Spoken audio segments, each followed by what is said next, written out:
To sum it up pretty well, uh, the main issue in this match, besides Atlanta United just being pretty tired in terms of, yeah, just cannot do that against Orlando at home, and it is very, like, very disheartening for a lot of fans. Like that's just not good enough. That performance is just not good enough, especially in the second half where, yeah, they sat back and you couldn't muster up much.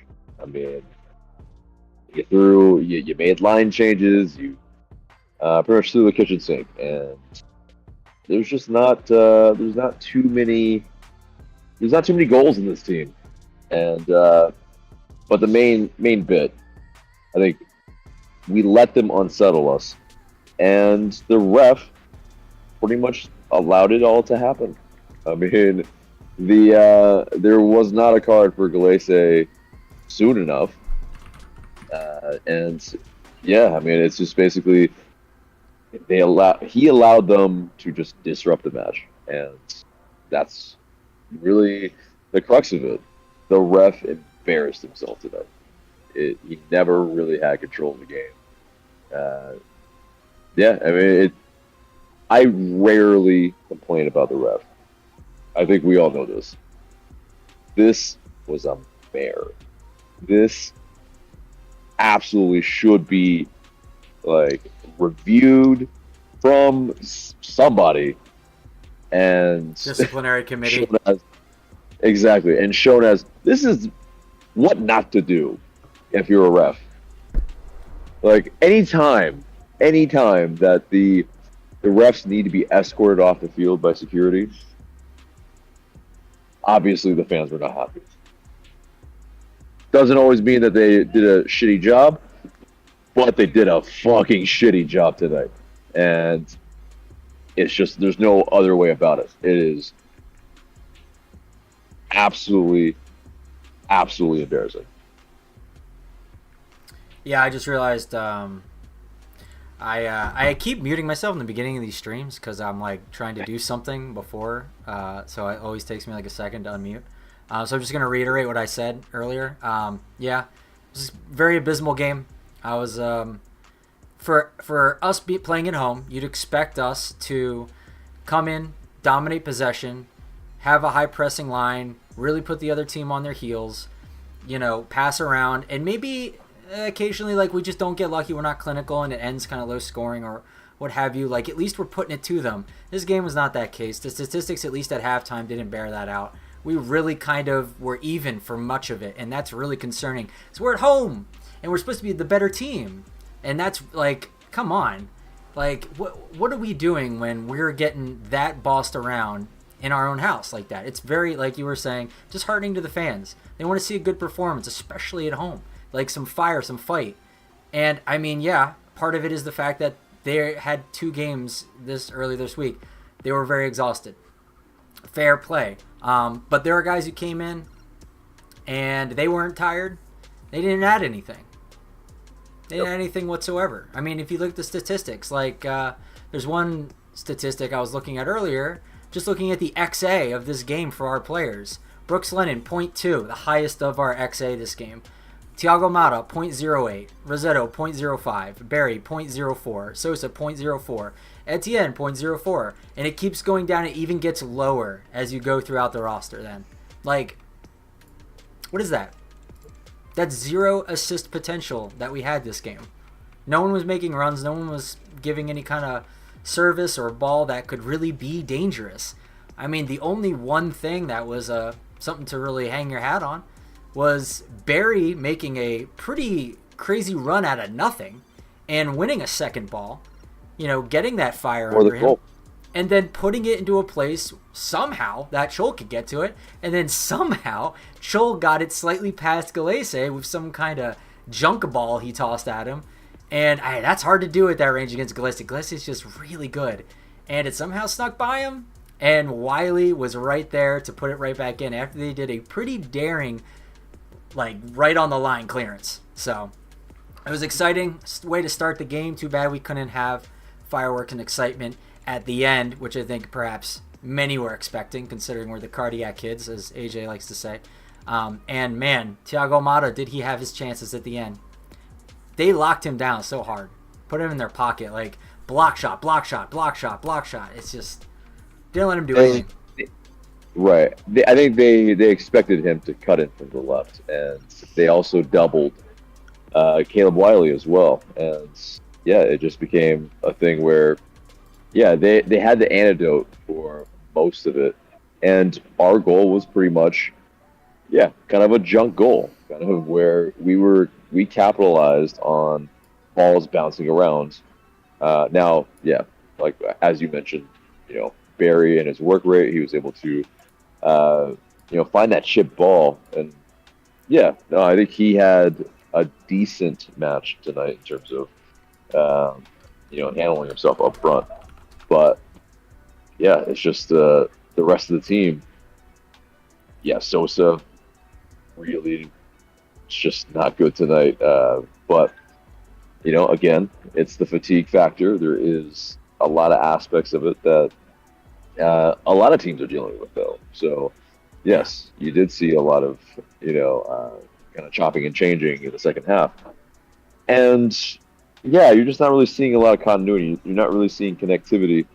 It's just a lot of players trying to dribble into the box and find something on the wings to be able to cross it in. And still, yeah, I mean, there was like a Caleb Wiley cross across the 6-yard box that no one got on the end of. There were just a lot of, just kind of hit and hope type of chances. Osetu, it's almost like begging for him to hit it. And then when he hits it, it's just like, you get reminded of, okay, that's why he's left completely open. And yeah, it's not an issue. Like, it is one of those things where, like, when Josetu comes on, it's like, okay, yeah, he retains the ball decently. Yes. But it's the same thing. You're like essentially wanting him to pass forward. There's so many instances where he could. It's almost like he's playing for the other team. Yeah. Because the ball that's sideways gets intercepted, and then we get hit on a counter, and then it's like, you had a ball that you could have hit forward, but instead you're just looking passive the entire time. And then there's the other side of it where when he does hit it, it's not a pass, and it's a shot that goes way over the net, which, I mean, like, I know he's like, a lot of these players in the game state that they're in at moments like that will think, I need to be the guy who lights the match to get us back in the game. So they will, like, do that kind of stuff. They're like, they think to themselves, no one else is doing it, no one else is showing up, I need to be the guy. So they'll do that sometimes, and unfortunately it just didn't pan out. I mean, I was hoping for because I can appreciate that. Yeah, I can definitely appreciate that, taking the game by the scruff of the neck, as they say. But, like, I don't know, some of the guys don't have the ability, and I think it's more, instead of taking the game by the scruff of the neck, it's probably they should pass a move. Yeah. But I mean, like, Rosetta scored that one deflection, and now he thinks anytime he gets the ball outside the 18, he's going to have at it. But anyway, so now let's move on to our next segment. After our dismal review of that game, let's talk to Gavin as our first guest for tonight. Gavin, how are you? Could you turn on your camera if you'd be so kind? Of course. How you doing, buddy? Not too well, of course. Same. What did you think of the game? Give us your hot takes, your cold takes, and your lukewarm takes. Heartbreaking. Just heartbreaking. Losing at home to your rivals is nothing you ever want to experience, but sometime it had to come again, and it happened tonight where Orlando were just better than us. Even if they had been bad or good this season, there's still no excuse. Even when Gigi came on, there was, like, no difference made. But now, if we look ahead of us, we got to play our old friends Tata and Joseph, and not only that, maybe even Messi. I think we have a tough stretch ahead of us, and I think we need to, like, turn things around quickly. But getting the first goal is also huge. But to give that so quick, it can never be allowed, and especially have a set piece like that. It was a heck of a header from Antonio Carlos, but like, there's still no excuse. Yeah, there's no excuse to eventually just lose the game. But however, I think it was smart to keep Miles out of this one to get him ready for Leagues Cup. I don't even care that much about Leagues Cup, but I think the break from MLS play is very dumb and stupid. But not to go too off topic, but tonight really sucked and it wasn't our night. And from us to go from shutting Philly out, getting a win in Montreal, to be outplayed by your next two can confuse me about this team, because I struggle to find our identity. Like, are we a playoff team? Are we a dark horse? Are we pretenders? Do we suck? It's just a mix of everything, and it's been very inconsistent. Yeah, no, it's very good points, and I think the answer to that is that we're mediocre. We are decidedly mediocre and very, unfortunately, in line with a lot of teams in Atlanta, and besides the Braves right now, of course. But it's just, we were embodying what the Falcons and Hawks do, and it's not a good thing. And we need to change that quickly, but we're not going to. We're just going to keep the status quo. We're going to keep the front office the same. We're going to keep players that underperform, and nothing's going to fucking change. But AJ, anyway, go ahead. Aren't you going to let Garth cook? Garth obviously needs to make some decisions. And then if he doesn't, we're not going to let him cook anymore. So Gotta make him soon. I'm on short leashes for a lot of people right now. You cannot lose to Orlando at home. Yeah. It's just not acceptable. Absolutely. Gavin, who are your 3 stars for tonight, if there are any? I know I can probably think of 2, so you might be able to think of a couple. I think Troll played well until he got injured, because he had to come off, because I think he was making good runs. Even like how he created that first goal, that it was off the line, and then Wiley finished. Troll had to be one of them. Second one, probably Wiley, because he had a good effort. He got the goal. 3, I'm not sure. Maybe Almada or Lennon, because Orlando really locked up Almada. Lennon did all he could, but the complete opposite of his start tonight was Etienne. I mean, y'all just rambled a bit. I mean, not rambled. Y'all just went off all on him. But yeah. Oh man, Etienne, it continues to just downward spiral, and Mascara's looking like he's the heir apparent to Derek Etienne when it comes to that, and that's just not what you want to see. Just there was like maybe one seriously good play by Mascara today. But I mean, like, the bulk of it, which wasn't that much, admittedly, it's kind of first time back, so it's fine for now, I guess. But I mean, we saw similar stuff to this before he left as well, and apparently when on his loan, they probably saw the same stuff, which is probably why his loan got called early. So like, I'm not too optimistic about those guys going forward. They just can't seem to get out of that slump, which seems to be the case for a lot of our players. So, it's not making me feel confident. Yeah, so then you start to think if it's actually a slump or if it's just who they are. Right. And, Derek Etienne, obviously, he had a career year last year, but all the other seasons and this season as well, kind of showing his level, probably. And Mascara, he had 2 assists, in the previous season that he played with us. But he had a good ball that he struck with his left that he found somebody in the box, and we couldn't capitalize on that chance. But other than that, it's just like, okay, he got to the byline, and then couldn't find end product. It's just. And his touches are so I kind of want to say sloppy, but like he just under hits and over hits things because he just seems so energetic. And the defender was just like, okay, I guess you're just gonna leave the ball here for me and just take it. So. And then he's getting bodied constantly off the ball, or when he's on the ball, like bodied on it.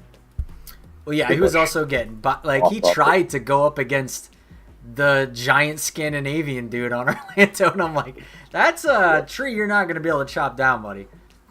Yep, exactly. All 5'6" of himself is not. Yeah.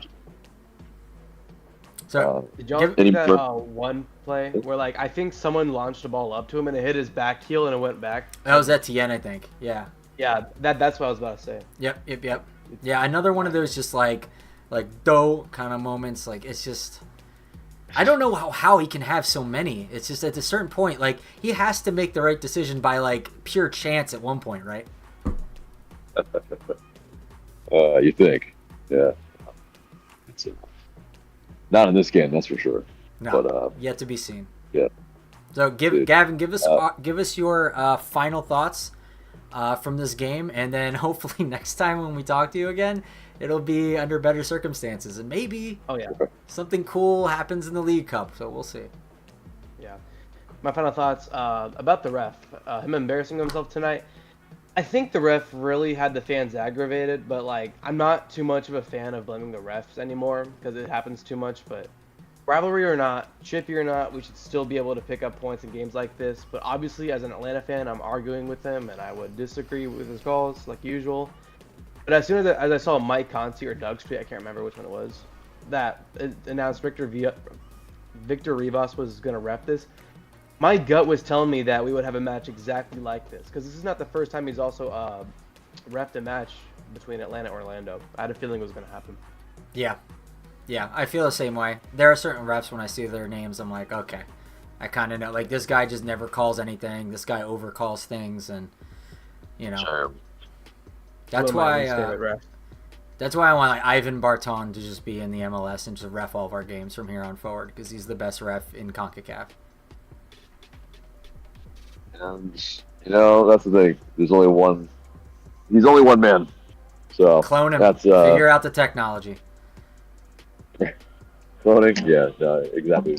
I mean, I don't think we'd clone a ref first. I think we would definitely clone Thiago Almada first before we do that. But yeah, fair enough. After you figure it out for a while. Right. Clone some very sexy people too, and all that. Right. Yeah. In this far And then flung get to the future refs. that we're envisioning, Yeah. we should prioritize better. I get you. I see you. Okay. All right. Well, Gavin, thanks very much. We'll talk Cheers, to man. you next time. We always appreciate you coming on. Mm-hmm. And hopefully it's better next time. Thank you. Yeah, hopefully so. Just so you know, I think during the Cruz Azul game, I don't know what we have after that, but I'll be out of town for that one, so I probably won't be able to come on for here. But maybe the League's Cup game against Miami. It's gonna be a wild Messi, one. If Messi plays, hopefully. And you'll have to show up. We'll see. We'll see what happens. All right, man. Take care. Yeah. Thank you guys for having me. Yep. Guys, have a good night. Hey, next up we have someone who hasn't been on the stream for a hot minute, making his triumphant return is my friend Andre. Andre, say hi to the good people. Let me change your name card here when I get the chance. Hey guys, good evening. Good Can you hear me evening. and see me? We can see you and we can hear you loud and clear. Nice. I did my hair just for this, guys. Oh my God! What did we? How are we so lucky? Yeah, exactly. We feel so special, man. So, what did you think of this game? Oh man, interesting game. I'm almost like feeling weird starting backwards from the end, but that's saved by Galese, and me being half Peruvian. Damn, that was a really nice save, and that was a really great free kick by Almada too.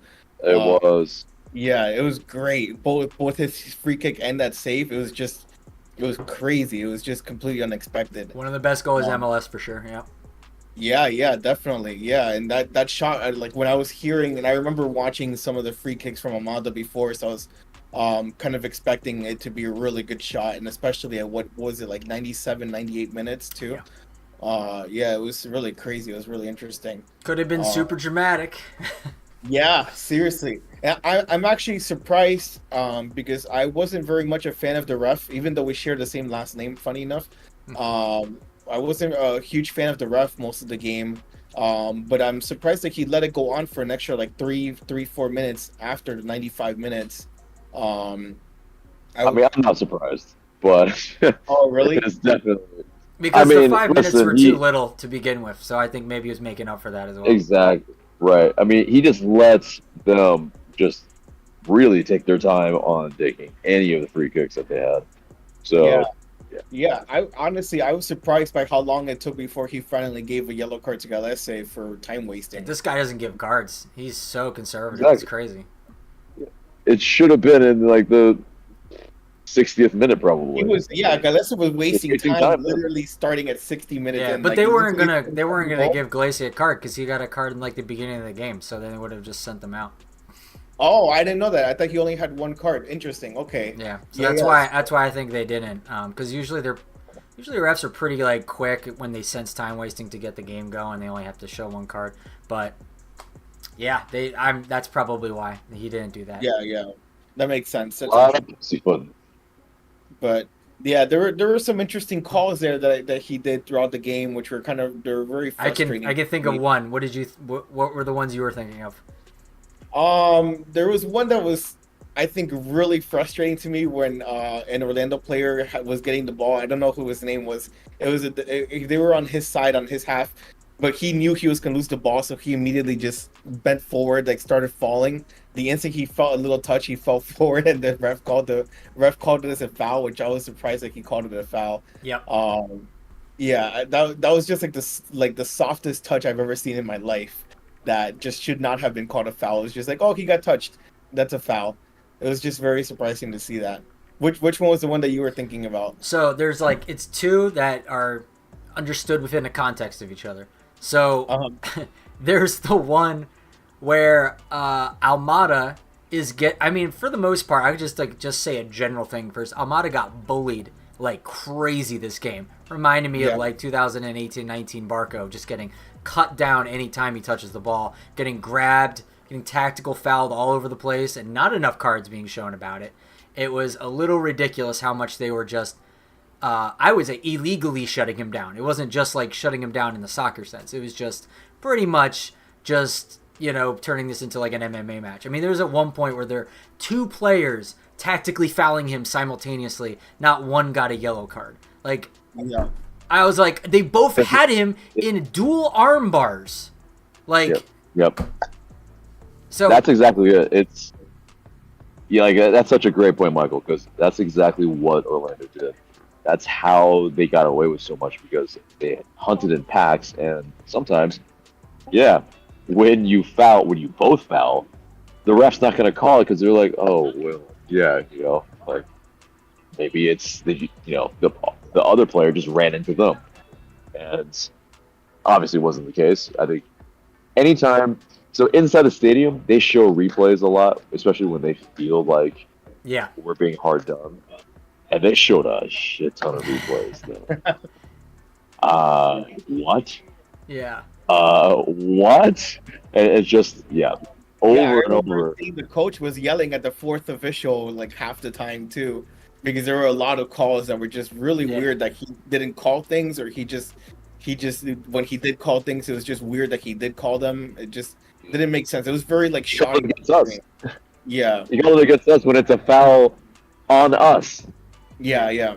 And so the context to finish the thought, I was thinking the context of why I bring up Almada getting absolutely demolished like all game is he gets a foul called on him for like a little elbow against a guy who doesn't even fall down. Like he just keeps chugging because Almada's a tiny little guy. Like what's Almada gonna do? Like he's not tackling guys. He's not gonna put an elbow in and like knock the wind out of someone. I mean, he tried it. It didn't even work. Like, and then you call a foul on that, whereas like he gets literally like WWE suplexed, and you're like, oh, I don't know, it could be anything. I'm like, that blows my mind. It's not tit for tat. It wasn't tit for tat. It wasn't called like even on both sides. But. What did you think of the Giakoumakis push? Oh my God, I don't know. That was just it. I don't know how I feel about that one. I feel like Giakoumakis lost his cool and shouldn't have done that. He deserved the yellow. but it was kind of like a light push, and the guy went with it, and Oh he yeah, was smart to go with it, you know. And yeah. then it also took the view away from the thought of him possibly deserving a penalty for what had happened. So I feel like the defensive guy was very smart to take advantage of Giacomakis losing his temper Yeah, there. I think it was Schlegel just trying to play him a bit, but it was just that's gonna be a meme for forever. Just that push, Yeah, because that oh was man, really funny. that guy Yeah, got yeah. crumpled and folded like a lawn chair, man. It was insane. Yep. He definitely took it. Took it and flew with it for sure. And yeah, we could I definitely think see it. as he was getting pushed, like if you imagine he was getting pushed like this, and then like he gets pushed, and as he's falling back, he looks at the ref like, "Did you see that?" It was really funny. It was like he knew it. He God, knew it too. It's just like I got I you love dialed it. in. So I love it. He was smart. He was very smart. That guy, that defender, very yeah, smart. He knew what he was doing. Yeah. yeah. One of Orlando's best goalkeepers of all time, Schlegel. Yeah. Nice. Yeah.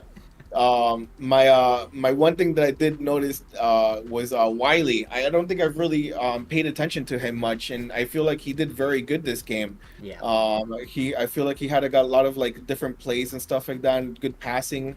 I think it was one of his a very good game that I feel like he stood out enough for me to like notice him and be like, oh wow, he's actually a pretty good player this game. Absolutely. Um, yeah, and then you guys already spoke about the Etienne back heel mishap there earlier. Yeah. That was very interesting to see that. It's just kind of comical the way that one happened. Yeah.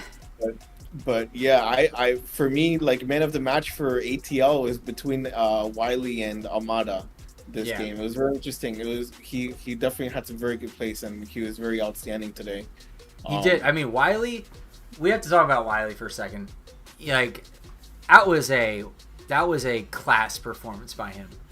Like defensively, back all the way back to play defense, getting guys, and then progressing the ball, wanting the ball, calling for it, getting it, beating guys when he has it, getting into dangerous positions, being able to cross, being able to see. He's like the complete player. He has developed so well, and if this game is like an example of what he's needing to show to go like to a better team or to like a higher league or something, it's a great way. It's a great way to show how he's developed. So, sorry, go ahead. Too. What? Yeah, no, good. Yeah, just to build off of that, like, yeah, not only defensively, but he was, playing some good balls in. Of course, he scored the goal. But yeah, I mean, at 19 years old, this kid is doing this. Kid is, like outrageous. One more point: his physicality tonight. He was bossing people. He was pushing them around. Like he chased a guy down that was the favorite for a ball and won it. Okay, yeah, he gave it away like right after that, but still, before that, it's like, damn, man, like he can make up for it with his pace. He can make up for it with his physicality. He was winning headers in the air over some balls over the top. I mean, it was just like pretty complete performance. Yeah. From the left back. Just shoving everybody. Minor quirks, but other than that, I think he definitely played really good.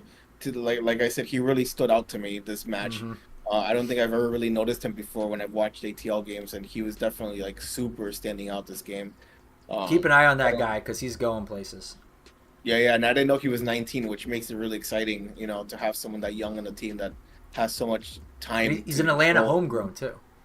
Oh wow, yeah, that's awesome. That's really, really cool. That's exciting. That's really, really exciting. Yeah. Other than that, man, just Almada doing the Lord's work. If only he had that dramatic finish, man. Woo.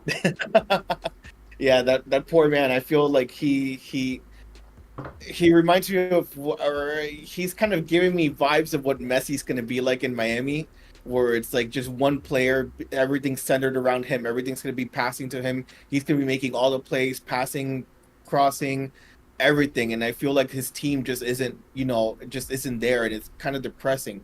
And at what point is a team going to say like, okay, we need to, stand up and do something and help our teammate out and be there for him, for the passes and plays that he makes and stuff like that. And I think it's kind of upsetting to see such a good player like him that does all these things like so well that just they end up going almost nowhere because there were like some passes that he was giving during the game that were just dead because his teammates couldn't catch it. Some crosses that his teammates couldn't get to that were really great crosses too. Um, there was even one cross early in the game from I can't remember the guy's name that it was a perfect cross where like it literally all the defensive players for Orlando were just like kind of like taken back by it. None of them could do anything about it because if they headed it, it would have gone into the back of their own net. You know, Galese was kind of too far in to grab it, and so if there was literally just one Atlanta player that was actually there prepared for it, that would have been an easy, beautiful goal. There's like at least 3 opportunities that we squandered with Yeah. teasing balls in the right in front of the mouth of goal, and we just had no one there. Yeah, Well, it's very frustrating.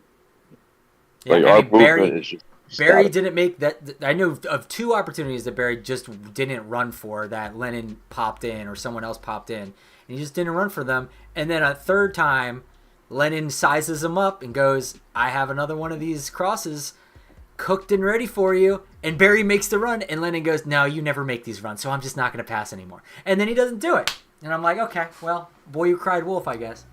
It's like they give up on their own teammates, you know. It's like they don't have enough They don't trust trust in them. their Exactly, teammates. exactly, yeah. And that definitely makes them shoot themselves in the foot for a lot of opportunities that they could have that could turn into really nice goals. It's just there's no trust between them that they're going to be able to deliver and finish those final touches there. And like I said, if I were Almada, I would be very like I feel like I would be just very frustrated all the time. Yeah. Being I mean, hopefully it'll change a bit because we will get eventually a third DP. Hopefully that'll be another outlet for him. And when Yako is more on the pitch, that'll be a consistent outlet for him.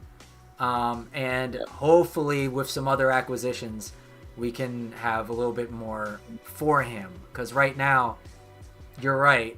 There's no reason why he should have trust in any of his current outlets. They don't do anything.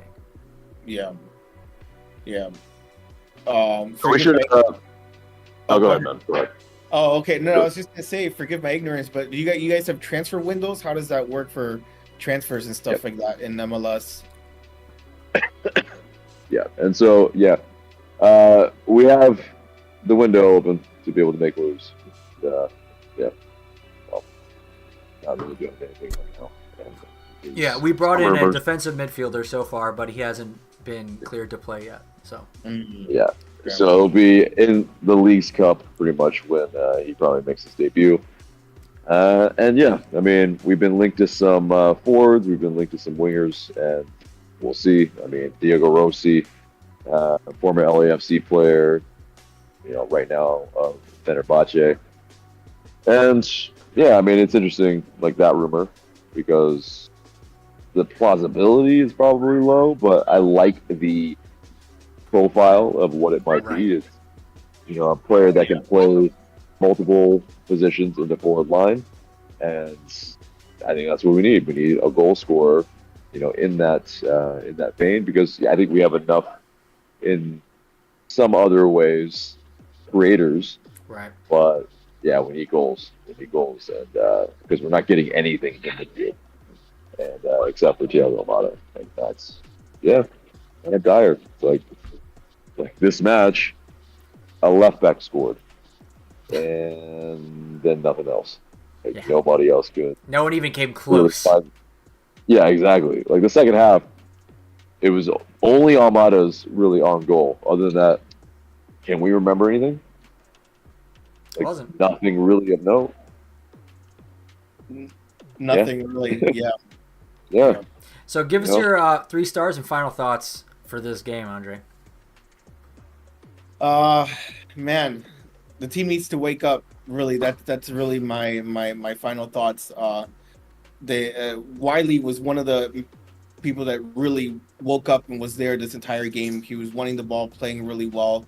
Almada obviously always doing that, and I just feel like the teammates just around need to wake up and do the same thing as well. To me, it really comes down to a question of where the coaching is or what's happening there, and what if the coach isn't noticing these things and what he's seeing and telling his own players to wake up and do these things. Like, you know, they should be watching these games and seeing, hey, like, this is what you were doing. You weren't there. where were you? Like, looking at the place and things that they could do to wake up and do things a little bit better for the future. Get on the same Um, page. yeah, exactly. Yep. Yeah. But yeah, man, I, it's hard to watch sometimes, man. I like Atlanta. They should just be a really good team, and it's just hard to watch, and it sucks. And I feel bad for Almada. Yeah. Yeah. Yeah. Well, Even as a Brazilian, I feel bad for Almada. it'll get better. It'll get better. Yeah. It'll get better. It's just not. We're just not complete yet. It's just Yeah. we can't. We're not even at our final form, and even then, we may or may not be like contenders or something like that. But that remains to be seen due to acquisitions. But we're not we were supposed to win this game, honestly. But I don't know if we were supposed to win the Philadelphia or New England game or Montreal game. So I don't know how that works out. How are we winning games we're not supposed to win, and then we're losing games we're probably supposed to win? So, And then especially when we were going on that pretty much draw streak, we I think we needed some points here. Oh yeah. Oh, this is a massive game, inter-conference wise speaking. It was a 6-point swing. For sure. Game. Absolutely a 6-point game, and yeah, can't do that. And that's what really pisses me off even more. That now Orlando have even more of a marker to pretty much be ahead of us, and that's just we're probably in 7th now, and we have a harder schedule ahead of us. So yeah, it's really just I'm not seeing a light at the end of the tunnel. 7th, and Orlando just leapfrogged us. Yeah. And it's brutal. But anyway. All right, we are going to get to some comments now because there's quite a bit piling up. So Andre, we're going to let you go, and thanks for coming on. Thank you guys for having me. Appreciate it. Take care, guys. Yeah, Thank you. Bye-bye. Take care, man. All right, let's look at some of these. And then next guest queuing up is Ariel. This time he is prompt and ready. So we are going to say hi to him. Yeah, right. Hop in. Hop on in. And let me read some of these comments. All right, Baraka. Does our defense exist? It's a good question. Let's get that. They exist, but they fall asleep sometimes. They might be theoretical, yeah. Exactly. It's really, defense is maybe just ethereal at this point. It's a construct. Right. Okay, let me do that. Oh, interesting. All right, let me get this here. All right, here we go with Ariel. I'm going to read a couple more comments, though, before we get started, Ariel. And I think you're muted as well. So in a minute, once I'm done a couple of these, we will get to your takes about the game. Why is that? I respect that wall, though. Yeah, it's Wall a nice behind wall. you. Let's see. Lightning says, this game made me start drinking. It's really sad to see this team with so much talent suck this much. Strong says... Pot there. What? Wait. Did you not drink before this game? Ever? That's the premise of the comment, I assume. Yeah, I guess so. Okay. Strong says, the reason for having a low defensive line is that you stretch them vertically and create spaces behind their own lines for your players to drop deep and receive the ball. It's not only for defense. Correct.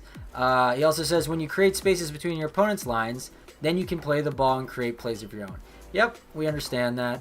And Atlanta says that Yakimas is going to the All-Star game. Yes, he is. He was selected because he is one of the better strikers in MLS, and rightfully so. He is. Keaton says, felt like those 2 goals could have been prevented. We were slow to react and didn't bury our chances when we had them. Can't just get goals out of nowhere and rely on luck to get us by. I agree with that. He also says defense. Very, very good balls, though. Yeah. Give him that. Yeah. Especially, Pereira put balls on a dime, but Pereira's very good. It still is we were asleep. The ball shouldn't have gotten there to begin with. We shouldn't have given up that foul. Some things that led up to that. Yeah, absolutely. Let's see. Keaton also says defense needs to step up big time. No excuses for letting them get the W over us. Ismail says another loss for ATL, bro. This club has been in shambles. Keaton also says this team has been on a roller coaster for the last couple years, been up and down. We haven't been consistent. Exactly. For me, I'd rather consistently be losing or consistently be winning. Like, lack of consistency isn't lack of ability, it's just lack of proper coaching and preparation and game management. Please wait, I need to get through these comments. There's a lot of them, or we'll be here all night. So, Keaton also says, we're too dang talented to not make waves in this league. But we can't do it if we don't get guys in here that'll be the deciding factor in getting us trophies and not settling for middle or bottom of the table. Leave10 says, miss international Gressel-like service from the wings. Not blind crossing, but someone that looks to pick out and accurately connect with the person in the box. Fair. Matt Haney says, anyone else miss Will Johnson? Keaton also says, crossing into the box and not finding a connection kills me for real. Ismail says, not keeping Gressel was the biggest mistake ever. Gressel was clutch. Dude was the most clutch player we ever had. More than Martinez and Almiron. I don't know about that, but yeah. Keaton also says, I love Brooks. He can give some great service, but when you can't get anyone to move up and make a play, then it's literally for nothing. Completely agree with that. All right.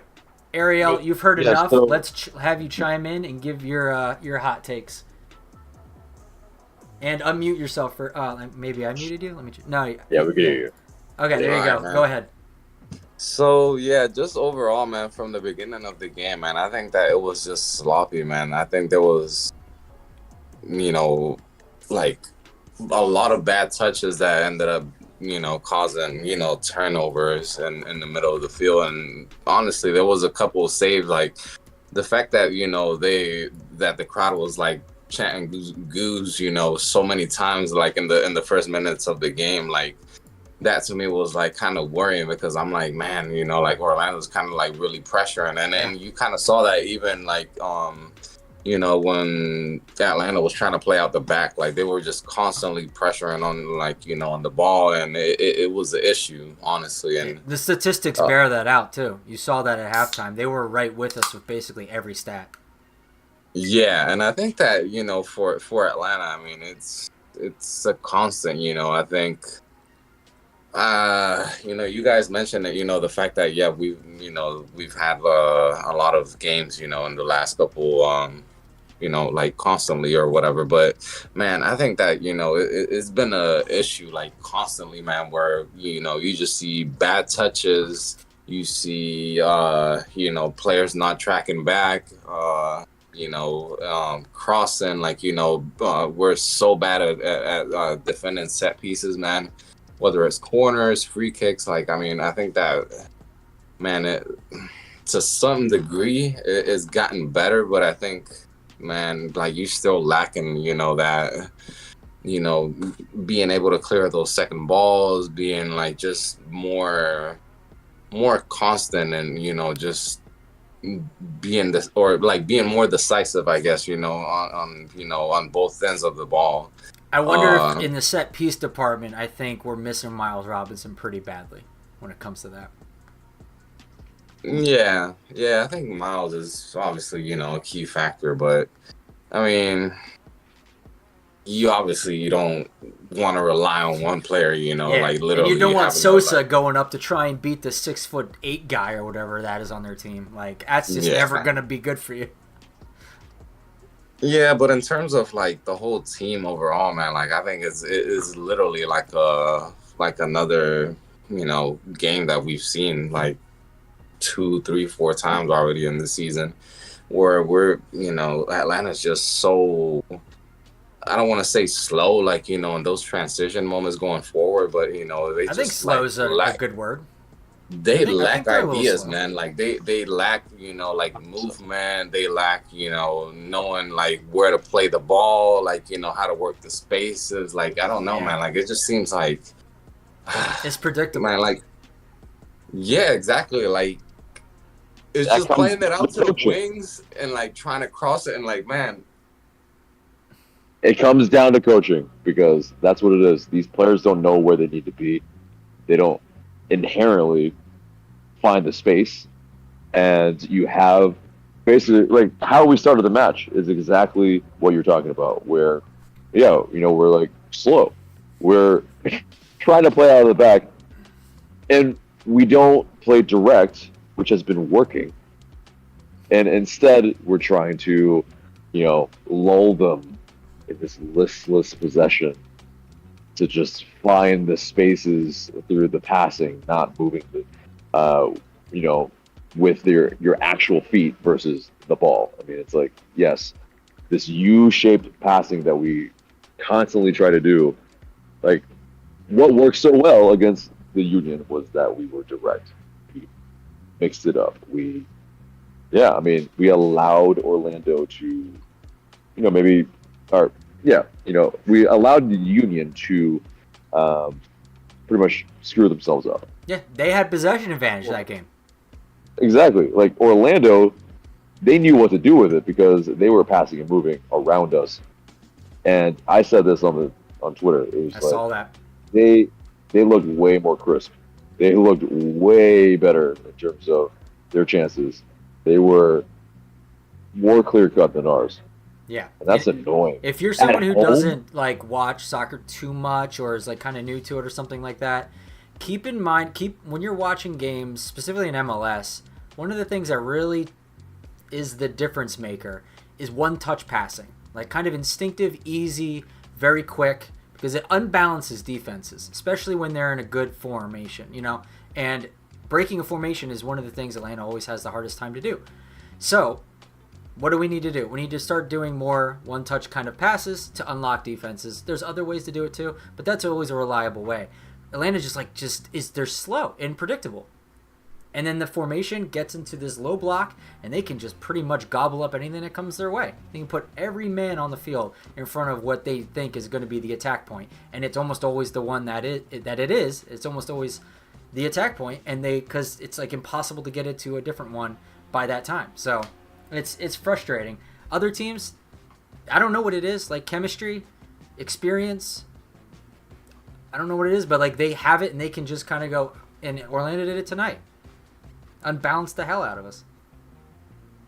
You know what the one thing that we're kind of like, man, we don't have technical players, man. We don't have players, so we're like in the sense of like, they're not able to like get out of like, a tough situation. Like obviously, Almiron was a player that was able to do that. Nagby was a player that was able to do that. Gressel, to a certain degree, was able to do that. Villalba was able to do that to a certain degree. Just look at almost everyone on the 2018 team can do that. Like, I mean, no, I'm just saying because literally that was the best, like, they were stacked team that we had. But in terms of like, now you don't have players to where like they're able to get out that. So the only player is like undoubtedly Almada, the one that's able to get out of a tough situation where he has 1-2 players around him and just quick low turn and he's gone. But you don't have that, man, in the middle of the field where obviously that's where you're getting most of the pressure from that front line from the other team, man. You don't have that to where you're able to get off pressure like immediately and break that first line of pressure and just transition quickly. Speaking of that, what did you guys think of Alonso tonight? I thought he was pretty silky on the ball. I think he still has a bit of the technician in him too. I agree. Yeah, it's I think obviously he needs to get his legs underneath him, and when he does, I think he can solve a bit of our issues in the middle of the park. But all the issues, not sure. Obviously his age is a big factor, but yeah, I mean he was able to, I think, do some of the things that Sosa was not doing, which was just be cleaner and more decisive and break some lines and play it faster. And yeah, I mean, I think there was some future promise, at least for this season. Obviously, past this season, who knows? Who knows about Alonso? But yeah, I think this season, for the rest of it, I would probably err on the side of playing Alonso more in the important games. What do you think, Ariel, of Alonso? I mean, I don't think he's obviously going to solve, problems, the problems long term, but man, he's obviously going to be that closer, I think, coming in towards the end of the season. And I don't think that he'll probably get a starting spot, honestly, No, yeah, I don't think the so. remainder. Yeah. Yeah, I mean, it's just, I don't know. There are a lot of stuff that goes into it with that, but. So is it Sosa who goes and Muyumba takes over, and then if Muyumba needs to go, then, or like if Muyumba needs to be subbed out, then it's Alonso who takes over for that, or how do you think it's going to play out? Yeah, probably Alonso will be the one still like literally be the one coming off the bench, but still, man, I don't think that you after this season, man, does he still have a contract after this season with the team, or is it just this? Alonso? I'm not sure. Yeah, I don't Alonso, remember off the top. I don't remember off the top of my head. It would surprise me if it was a long contract. No, Yeah, I mean it's always like MLS. 1-2 years, but yeah, like what I'm saying is like you obviously don't want to have to rely on a guy like Right. in his age, like obviously coming off the bench, like even if it's 20-30 minutes, a game. Yeah. You still want to have somebody that's relatively young and is gonna give you like a different type. What of about boost. a 26-year-old Frenchman? How's that sound? That Yeah, is exactly. it. Or if you're talking about Mbappe, I'm all in. Definitely not 26, but Let's Yeah. play him in Muyumba- defensive mid and see what happens. Yeah, I mean Muyumba. I think that's where what they said in at least kind of the press conferences, what they're thinking is possibly Sosa and Muyumba as being the midfield, because Sosa, yeah, if you have to rely on him as a defensive midfielder, that's exactly what you see tonight. Is those issues? He cannot cover a lot of games. Yeah. And then when his legs are gone and he's trying to pass through that kind of issue, like you see all the giveaways today. So AJ thinks Rosetto's gone then.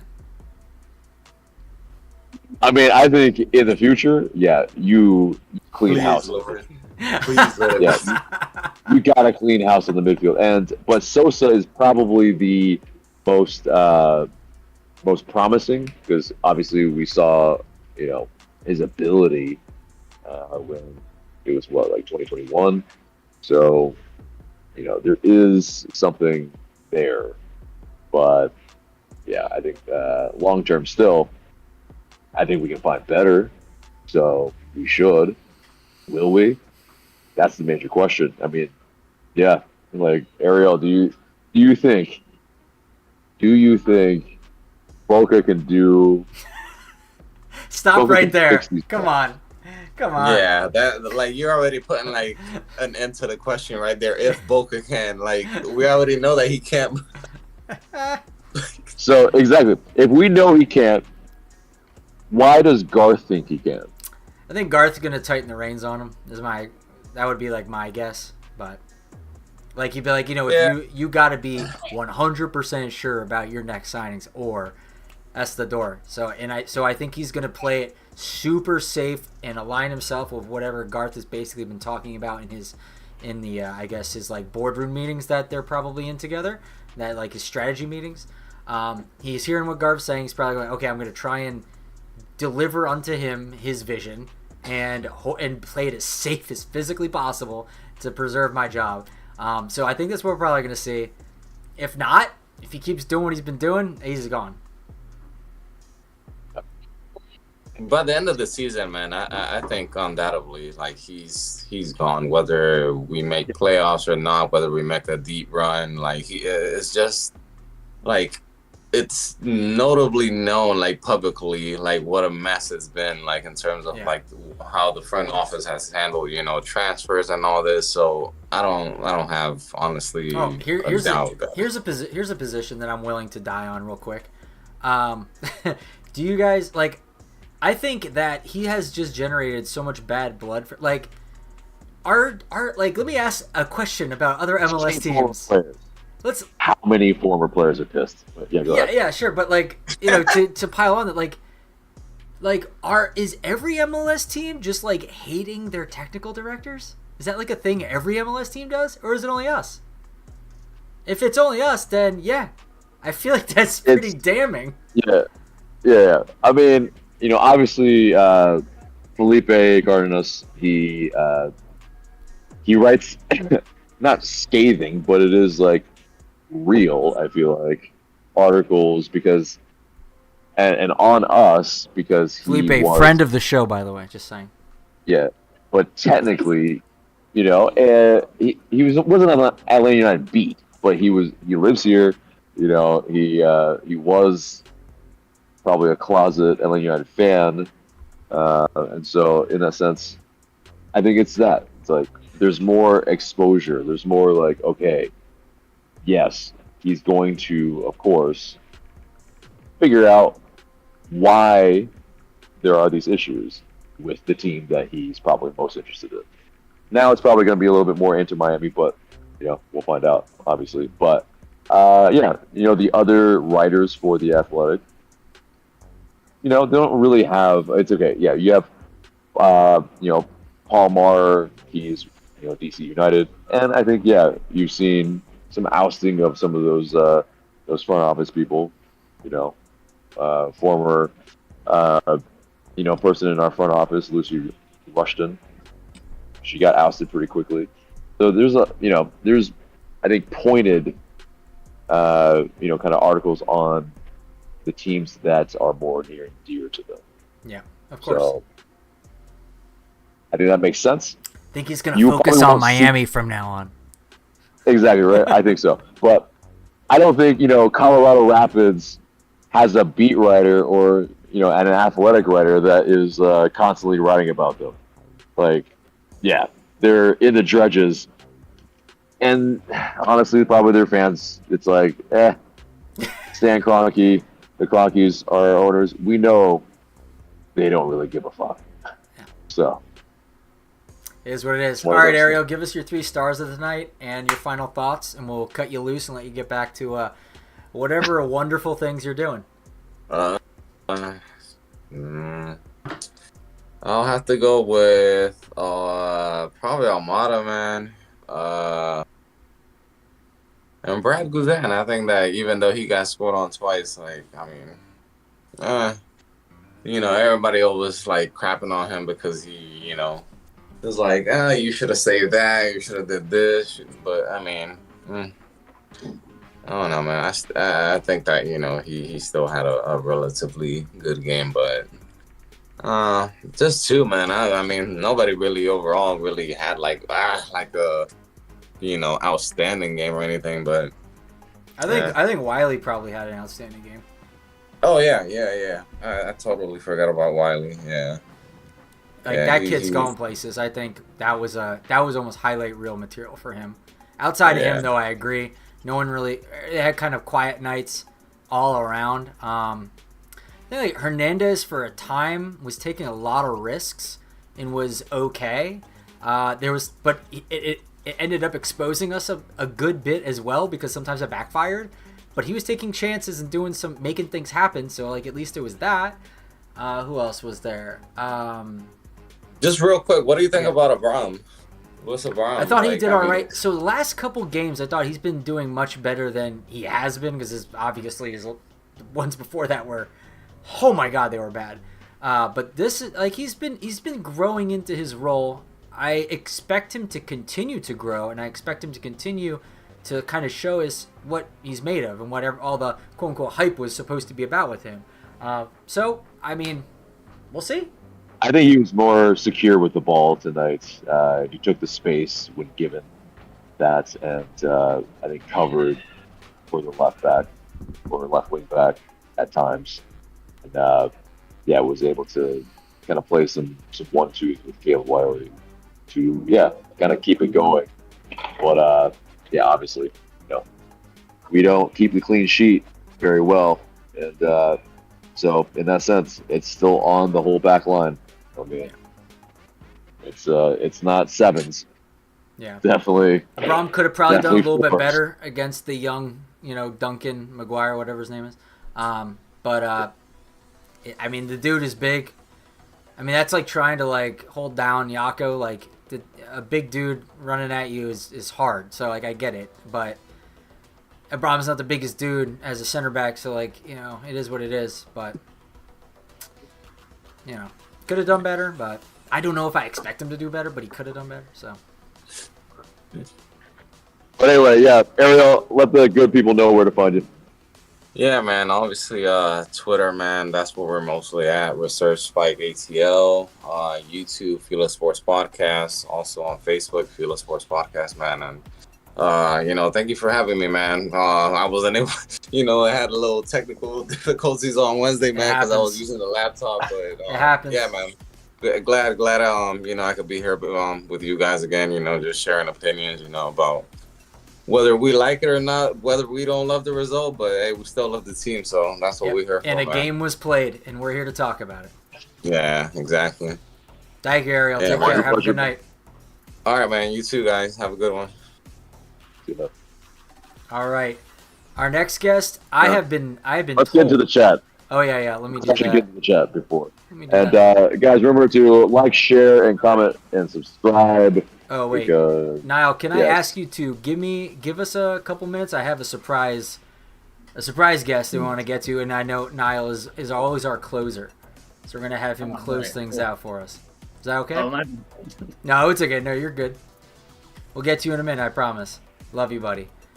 So I've been told by a little birdie that we got a very animated and dynamic, unlike our team tonight, Bill coming on the show tonight. So we're gonna hear call-in radio style a animated, interesting tirade that might come from one of our most favorite denizens of our Discord. I'm gonna start talking. Here you go, Bill. Go for it. What a depressing performance from so many people who make more money than me. Sorry if you hear the noise in the background. I'm on foot going home because of my upsetness. Didn't want to spring for Uber. Just figured I would run home to make me feel better. But jeez, what a terrible performance from so many people who get paid a lot of money. Yeah. You just have to be better. They walked in for the second goal. The first goal, Sosa's guarding a guy who's 6'5". Sosa's 4'8". What are you doing? How do you think that's gonna work? Like, Sosa loses him, and that's great. He should contest it. But there's no chance of him actually contesting it. What are we doing on set pieces? Like, there's a lot. Like, it's really bad that Chol got hurt. Because Chol was doing a lot of effort. And he doesn't do a lot with the ball, but he does a lot of effort. And you need effort, guys, sometimes. And it just isn't there from so many people. And I will make one point that I don't think I've ever said. Hammer it home, Bill. What? Hammer it home. There's one point I will make about someone playing well that I don't think I will ever say again. I could be wrong, but Rossetto had a good game. He played well. He wanted to advance the ball. I've never seen it from him. I've never seen him wanting to advance the ball. I've never seen him beat anyone off the dribble. He did both of those things tonight. The first time I've ever said Rossetto was good since the Club America game, he was fine. There's just so much. We have two guys who I'd trade for Jurgen Damm, which is bad. I would trade Etienne for Jurgen Damm, and I would trade Mascara for Damm. Oh my God. Who is this Bill Gluckman tonight? It doesn't sound like the same Bill Gluckman. He's animated. He's hopped up. He's ready to go. Angry, on foot, walking home, probably getting the cops called on him. These people seem to be upset that I'm loud in a neighborhood. Oh, don't worry. I was the one who called the police, by the way. Sorry about that. That's fair. If you're in the general Atlanta vicinity, and you hear a angry man ranting. I That's heard. me. I opened my window and I just was like, "That can't keep going." So It's fair. It's just. It has to be better. Like, you took 17 shots. You know how many were on target? 4. That's bad. A lot of the shots were bad. Like, you're taking 30-yard shots. That's bad. Work the ball closer. Lennon, for the love of fuck. Oh, sorry. I don't know if I'm allowed to curse. Your homeboy Rosetto took 2 complete ridiculous shots too today. Honestly, in terms of if the 8 is somehow hitting a shot from 25 yards, a lot of people have messed up to make that happen. Like, I don't mind either of the Rosetto shots. What I mind is that that's the shot we settle for all the time. We are slow. For some reason, like, you see a player, no matter who it is, no matter if it's probably not Sadik, but Sosa, Parata, Hernandez, Abram, they take a touch, they open up, they're playing the ball to Lennon. They're going to take another touch, no matter what. It doesn't matter. For some reason, they're going to waste 45 seconds. And that just allows the defense to relax, which just makes everything easier. You have to play quickly. Exactly what I was talking about earlier tonight with the whole, like, one-touch stuff. Other teams do it.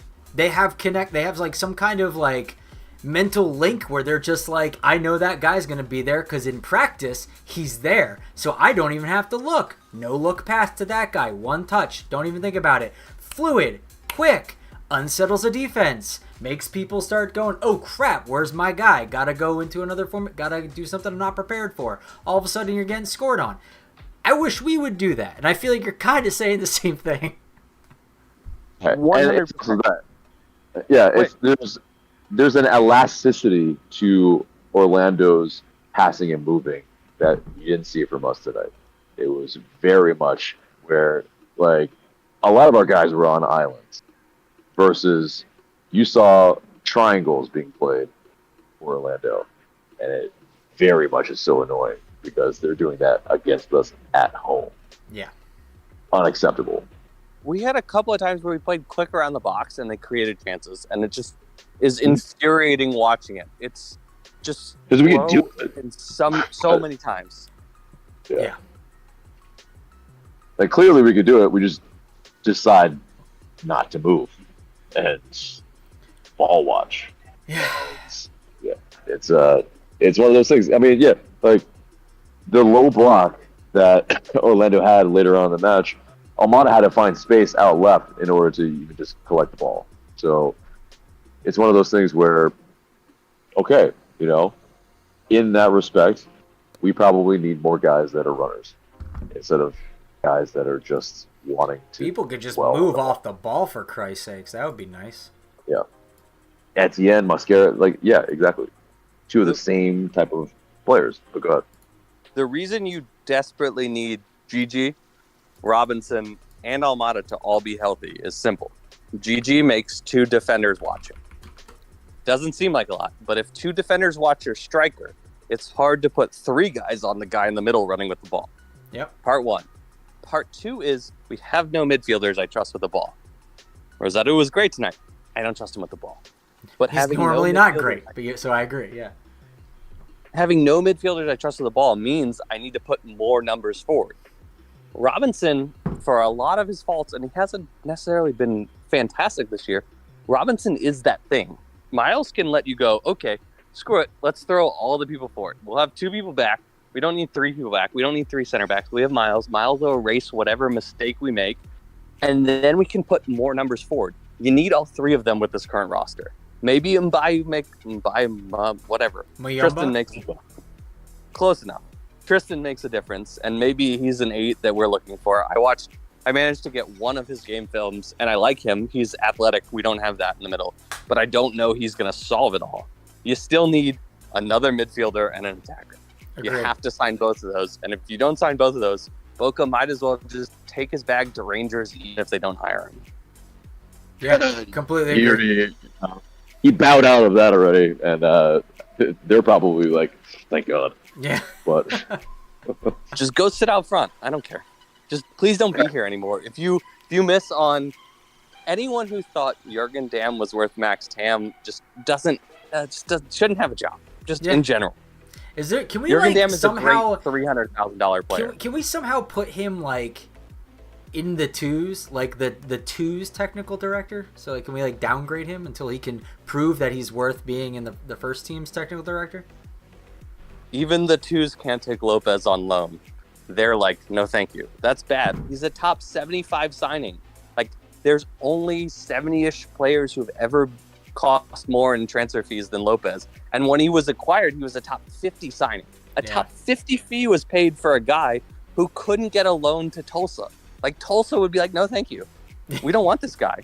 That's bad. Like, really bad. Like, hard to do bad. It's hard to sign a 19-year-old that no one wants. Like, just really hard to sign for $3 million in this league. Bill, how does that happen? $3 million. That's the question I have for you. How does that happen? How does someone see someone like that and go, that's the future?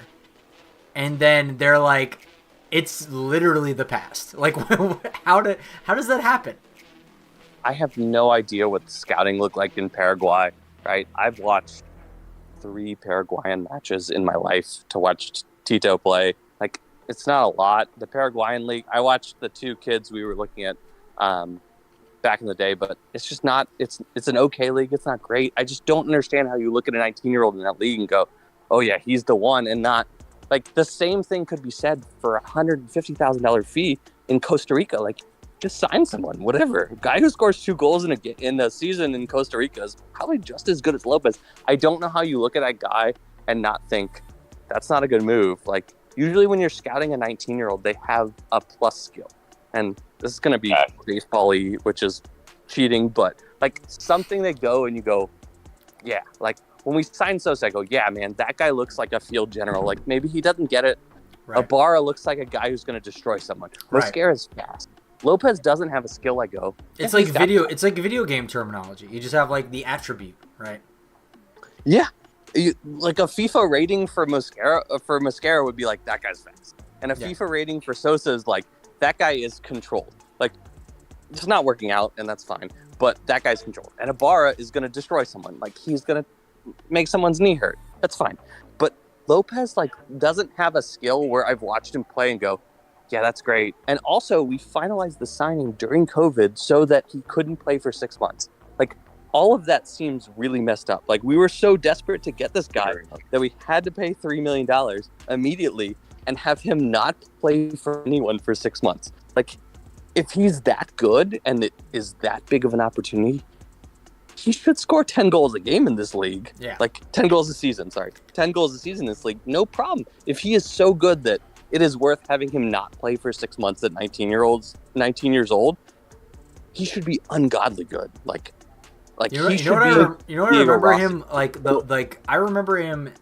One of his moves, and this is why I feel like you're sleeping on his FIFA rating of his FIFA skill back heel, because he does a back heel pretty good. Outside that, I agree with you. I don't really see too many positive traits for him. His back heel goal, exactly. But I think that's what it was. Is that he's a second striker. He has a nose for goal. But yeah, honestly, you need some other skills. Does he to have be a able nose to. For goal? Have we confirmed that? Is that in the reports? Apparently, that's kind of what it was. He has more ability than Wolf, but no nose for goal. Wolf is a guy that reminds me of my high school player that I played with in high school. Like, dude had, I don't know, second leading scorer on the team. I'm not sure he completed a pass. Tyler Wolf is that guy. Somehow, he will hit an ungodly bad shot and it will roll through the goalkeeper's leg. Somehow he gets himself in a position. It's a skill you want. It's not a skill you want to start, but it's a skill, like, he's the guy you want to bring off the bench. You can't play Etienne and Mosquera at the same time because they're giving you the exact same thing, just one right-footed and left-footed, but they're both going to be pace merchants who hit bad crosses. You want Wolf because somehow Wolf's going to get he's going to crash the net. He's going to hockey crash the net. The end of the Jossie Zardes, the ball might hit him in the nuts and score skill. Oh no, the Pulisic World Cup goal. Yeah, off the deck. Yeah. A left nut goal is worth the same as a beautiful strike from 18 yards. And he's like really, really, really, really poor man's Chicharito, essentially. It's like that's essentially that's the skill set. A destitute, impoverished. Yeah, yeah. Yeah, exactly. That's and so bold. it's just like it might be bold, but it is one of those like that's the skill. It's like you do need guys that can get in scoring positions regularly. Now, is that actually worth $3 million at his level?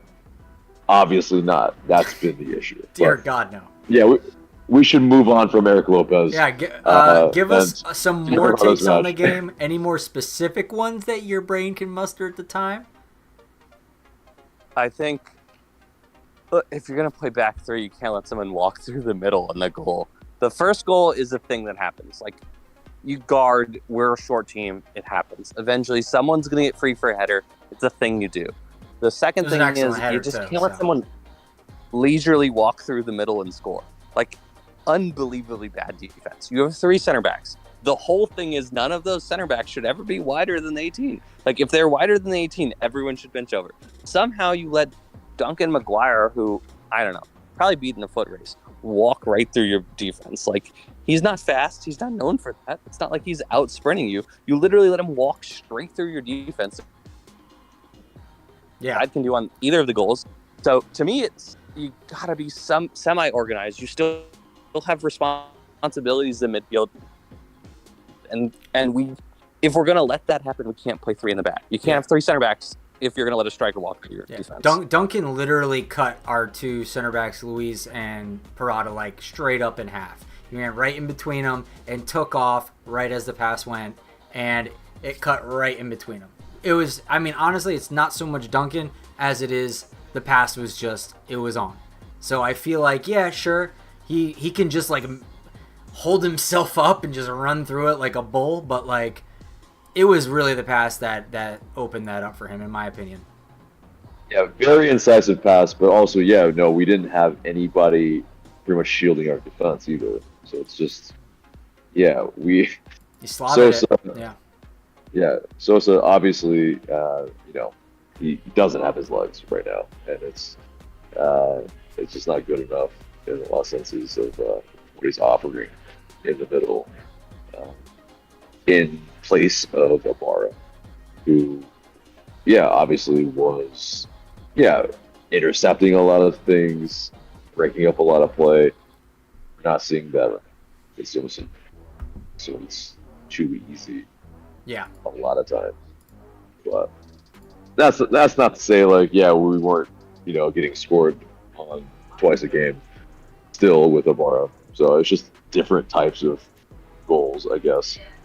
That we just have to it's just garden variety of goals that we give up. All right, real quick, I want to answer a question in chat. Mike, what are you drinking? Tonight it's Modelo. I poured like 4 beers into this giant mug, so that's to clarify that. Or damn. A lot of beer over here. Look, yeah. 0 bathroom breaks. At one point in this game got lost for one simple reason, and it's the same reason a lot of MLS coaches make, and it's the same thing we see all that. We just went to Montreal, back, New England, back, and played 3 games in a week. How do you not rotate the squad midweek? We lost that game. We got no points. It's equally bad if you lose 15-0 or 2-1. Exactly. It doesn't matter. You rotate that squad because you want to win this game at home. You just played, if it's 11-11 or 10-11 that played Wednesday, those are both bad numbers. You don't want that. Rotate that squad. Let Cobb play in New England. If you don't like Etienne, let Etienne play in New England. I don't care. Play whoever you want. It doesn't matter. Lose that game. Just sit defensively and hope you get a tie and hope you bring Almada on lane. But you made them run 3 times in a week and you got punished for it. You won the first game. Specifically your midfield, for Christ's sake. Like, you're starting at midfield, you ran into the ground. And especially when we looked a lot better with Osetu and Alonso in the second half on Wednesday. And so it's like, but yet they don't start. And then they start again, and together, a whole line change. Like, I think if anybody has ever played, you don't do complete line changes. This isn't I hockey. think Alonso's fitness is the thing I don't know about. Like that seemed like 30 minutes fit is where he is now, and that's fine. Like don't start Alonso, but just put someone else. I don't care. Put Brennan on the field. Put Fortune on the field. I don't care. But throw the game Wednesday so you have fresh legs tonight. Exactly. That's it. Let Guzan play both. I don't care. But that's a lot of people playing 3 90-minute matches in a week. And that doesn't sound like a lot. But once again, Atlanta to Montreal is further than any travel a Premier League side will do for a Premier League game this year. Atlanta to New England is further than any Premier League side did in a Premier League game this year.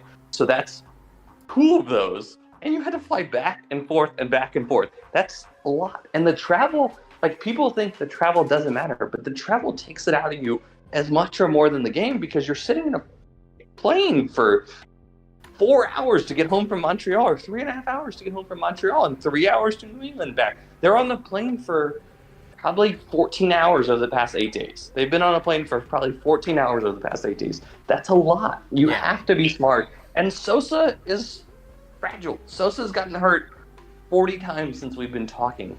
And you have to rest him. If you want Sosa to be well, play him Saturday, and ignore Wednesdays. Yeah, I feel like they play him because he's young, and they're just like, he'll be fine. Young kids are fine these days. And speaking about young kids, you're all probably saying, what are you talking about? Airplane rides are tough on people or whatever. Listen, young guy, when you get older, it's tougher. It's tougher, I promise you. And I mean, either way, if you take the plane ride or not, it's like you're playing these type of minutes, and yes, you want your players to be able to play 3 games in a week. I mean, Almada did it pretty much, but it is one of those things where, yeah, we see a big drop off in quality in our side, and that's really, I think, the main issue. There's not the talent. But also, like, the whole role of having a physio department. Like, you should have multiple physios on your team, multiple sports medicine guys. The whole role is telling someone, hey, like, I'm looking at this squad. Let me tell you, Sosa can't go 3 times in a row. Gigi can't go 2 He's getting in the red zone. Yeah, you sit there and go, hey, these guys need breaks, and it's fine. It is, in this league, unlike any other league, you can literally throw games and not matter at all. Like, some teams are going to win the Shield, some teams aren't.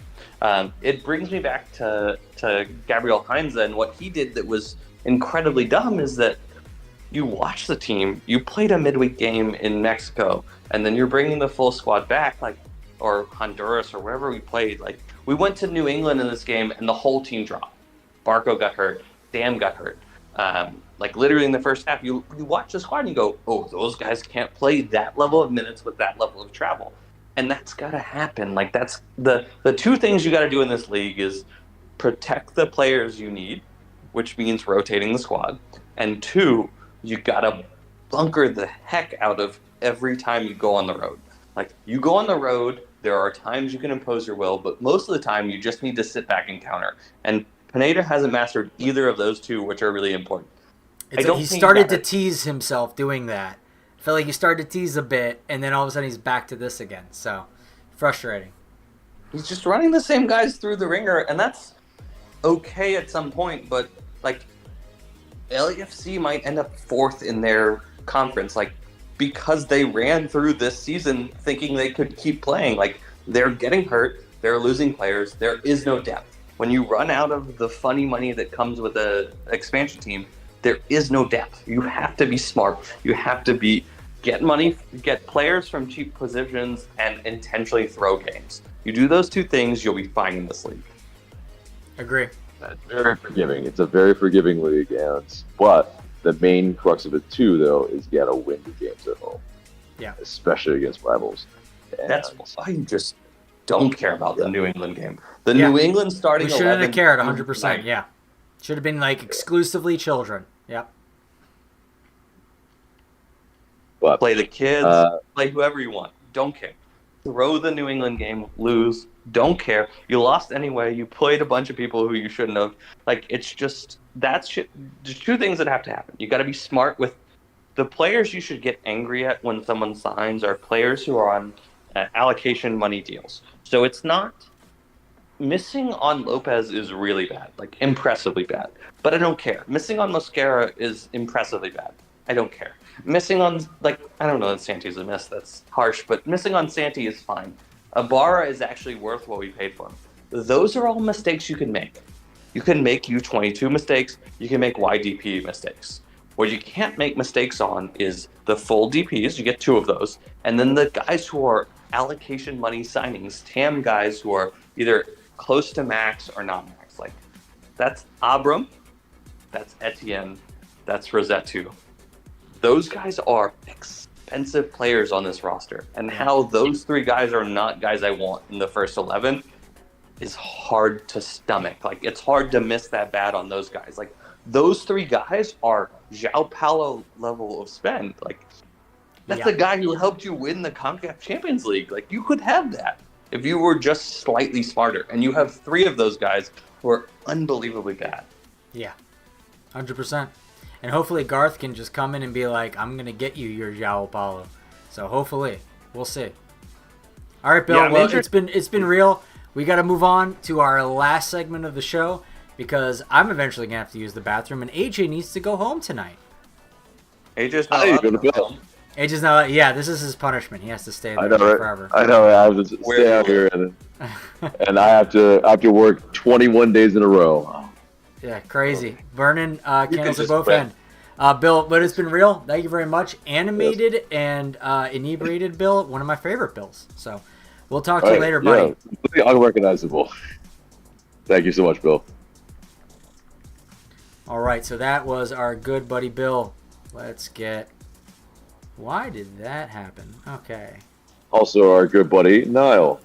Yes. And, but let's get into the chat. 1 second, I gotta fix this camera thing real quick. For some reason, AJ's face has disappeared. Oh yeah, because I'm looking at some notifications. No, it's not. It's not you. It's I know why.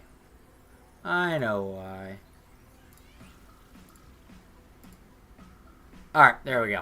I fixed it. Great.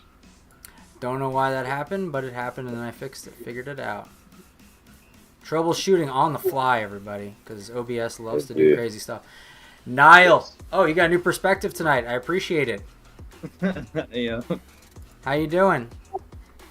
All right. Just trying to kind of just rub the game off. It's hard. Yep. Phrasing, man. Phrasing. Well, I don't know what you mean by that. So, what are you thinking about this game? Give us your hot takes, your cold takes, and your lukewarm takes. This team, I think this is kind of like the story of the entire season. But this team has talent undeniably, but they keep just shooting themselves in the foot, and that's the frustrating thing, because this team wants to be a top 4 team. That's their goal. They've publicly stated that. But home playoff match. Yep, home playoff match. But if you keep shooting yourselves in the foot, like you're not gonna make the playoffs. Just the whole way that this match panned out was unacceptable. I understand losing away at New England, but when you're at home against Orlando, that's a match you have to win, especially when you have the early lead and then you give up a goal based on a stupid foul originally from Sosa, and then you give up another goal, and in the end you can't find a way back into the match. So basically, yeah, you're just shooting yourselves in the foot, and you're getting punished because of it. So yeah, agree. Yeah, it's at home, giving away points, and if you're wanting to be a home playoff team, like, how are you supposed to do that when you can't even protect your house? Yeah. Right? Like, will it even matter that we got a home playoff match if you can't even protect your house, right? Not really. Like, No. so, it's one of those things. Like, if we're like epically bad on the road, which we are, you got to do something at home, right? And we're not doing that either. What are we doing? I mean, we have only 2 losses at home this season, but it's 2 more than I would like to have. Exactly. Like okay, 2 losses, okay, fine, but it's to Orlando. Yeah. It's not. I mean, that's a Like, thing, too. Optics. Exactly. Like we were talking about earlier, it's the idea that you're going into a weekend match over a 3-game stretch over 1 week against your rival. And then, like Bill was talking about, and like we harped on earlier, you put your full team, you're starting essentially against New England, and you lose. Yeah. And then you're like, oh, my guys are tired for the weekend game that's really important. New England is going to be in a top seed team. We're not jumping them. Orlando, we need to keep them in their place. We didn't, and now they jumped us. Strategically, that's a stupid play. I don't know why you would do that. I don't know why you wouldn't, like we said, play the kids in New England. Like, get our B team out there as fast as you humanly can. Throw the game. That's fine. Get them experience. We don't need that game. We need to win at home. We need to dominate at home. And we just couldn't do it because of the decisions we made earlier in the week. And that's just really sad to see, strategically speaking. Speaking of those kids, it's like Johnny Fortune. He's played well when he's been in games, and yet do not play him. Really, all week. I mean, yes, he's coming back from international duty, but which he's done well at. So yeah, like why? Like you have players that are playing well, and then you just let them rot. I mean, regardless of who's playing, I mean, we're not the only team in this position of having to play like 3 games or so, like a week, so irrespective of who's playing, like you, especially at home, you have to turn up for to get a win. Like I think this was an important match to get a win at. I mean, especially since you're gonna stop playing in the league for a bit, and just to kind of take a break and end this way is not the way you want it to go. So I think this team kind of just needs to look in the mirror and just kind of assess what needs to change, because like I said before, if they keep having to like sort of shoot themselves in the foot, then it's not going to work out. So this summer will be, or this transfer window, will be really interesting in terms of who we bring. We already brought Yamba, but I think also you need more in terms of the offense, because for me there are just some times where the offense is lacking, and you just need to be able to sort of change your fortunes, because this team it like right now it's just not, just things aren't clicking. So Yeah, no, it's I think pun intended there. Like, yeah, Fortune probably could have maybe done something for this midfield today, because yeah, energy, maybe something going forward. But either way, I mean, it's like, yeah, we saw games in which we played homegrowns and they were helping us, and we played Chol today, and that was it. That was the only homegrown that we played. And yes, Wolf hasn't had fantastic matches recently, but I don't know. I think I would have played Wolf over Hosetu, and maybe played Thiago Mata a little deeper just to be able to control things. But I don't know. It's like Robinson maybe could have even come on, take some of those other players off, and yeah, when we went to 4 in the back. I mean, there's a number of things that we can second guess. Obviously, that Pineda. It's perplexing. Like, these moves obviously didn't work out either. The tactics going in didn't work out. I mean, yes. We're ragging on Boca a lot, should we be ragging on Pineda as well for the choices he made? And I think we are to a degree, but how long is this leash? How how much time do we give these people in charge? Yeah. If we don't make the playoffs, I think it's 100% out. Like that's just completely unacceptable. I think the thing to take into perspective is one. I think coming in, people had to kind of realize that this was not going to be a smooth sailing process. This team is like I know people hate when they hear this, but this team is still in a phase where they're still rebuilding.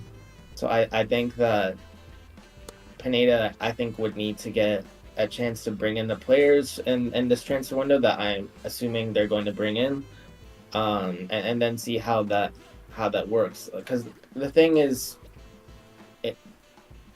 like this team started out really well, but then they kind of just fell off a bit. So I think for me personally, I want to see what Pineda can do in the second half of the season. But yeah, you're right. If he doesn't make the playoffs, then I think it's time to clean up shop. But right now, I would still say you need to see what happens in the transfer window, because a transfer window, if you do good business, it can change your season basically. 100%. I'm gonna use the bathroom. I'll be right back. Niall, give us your final thoughts on the match and your 3 stars, please, if you would. Yeah. Final thoughts. Like I said, disappointment. This was a good opportunity to get 3 points after not getting any at New England. So disappointing loss. 3 stars. I'd say Wiley had a good match. He had the goal, obviously, which was nice. Unfortunate though that it didn't end on better terms for him. And I'll say Almada. I know Orlando did a pretty good job dealing with him, but then at the same time, he also did a lot to try to make an impact on the game. And then I'll almost wouldn't. So yeah. it's not like he, for lack of trying on his part, it's that Galese was equal to it. So. Yeah, and then I'll say Chol. I think just for brief minutes he was playing, he did well, and I think that when he got injured, I think the team kind of that was a big loss for the team because of what he brings and what he's brought at least recently. So, I mean, obviously not the greatest performances because it was a loss, but yeah, those are my 3 stars. Yeah, and Chol, yeah, exactly. I mean, in the limited minutes, I mean, yeah, at that point, after he was injured, it was flat. We definitely looked more unsettled and with more proactive ideas in how to, kind of play more direct because, I think Chol was more of our outlets. And, it's just one of those things where Barry's in there. There's not really an outlet up top. I mean, there were at times some balls over the top in, a diagonal, that he was able to get in on and kind of help us progress forward. But then he's not really able to get himself in the box to get into this one position. So it's kind of moot. It's like, okay, yeah, you get us up to the, to their box now, but it's just slow. There's not an ability to be able to find a clear-cut chance, and I think that's a main issue, obviously, that we've encountered time and time again all season. There's too much deja vu, and that I think is the main crux of it. Is that Gonzalo Pineda? I think we want to see a progression, right? We want to see a progression of some tactical awareness, some growth in maybe coaching.